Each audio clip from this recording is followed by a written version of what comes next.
One of the things that can vary in a neuron is the density of voltage-gated ion channels at different points on the membrane.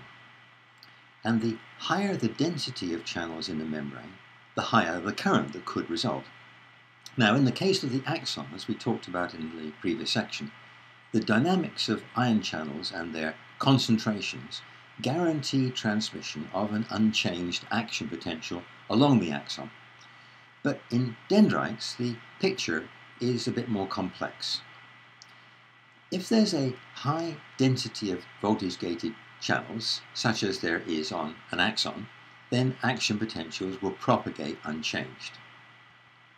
However, if the concentration of ion channels is lower, action potentials will decay as they propagate over the membrane. The lower the concentration of channels, the faster the decay.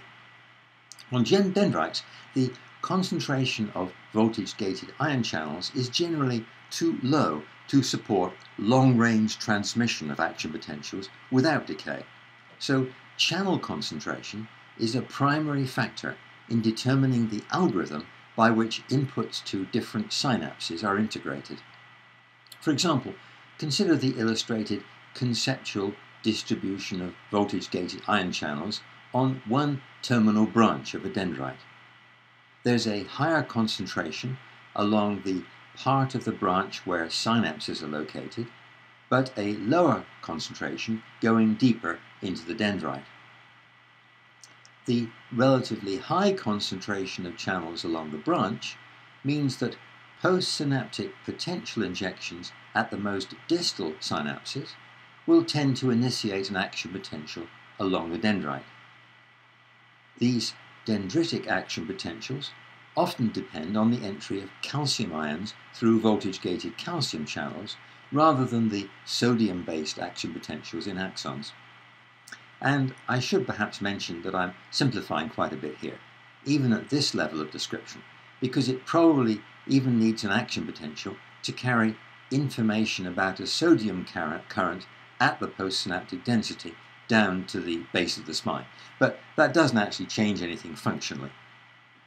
The action potential from the most distal synapse would be reinforced by any potential injections at other synapses along the branch, so where the synapses come to an end, there's an action potential that's proportional to the total postsynaptic potential injected by all the synapses. And of course, with different voltage-gated channel concentrations, more complex weighted totals could also be possible.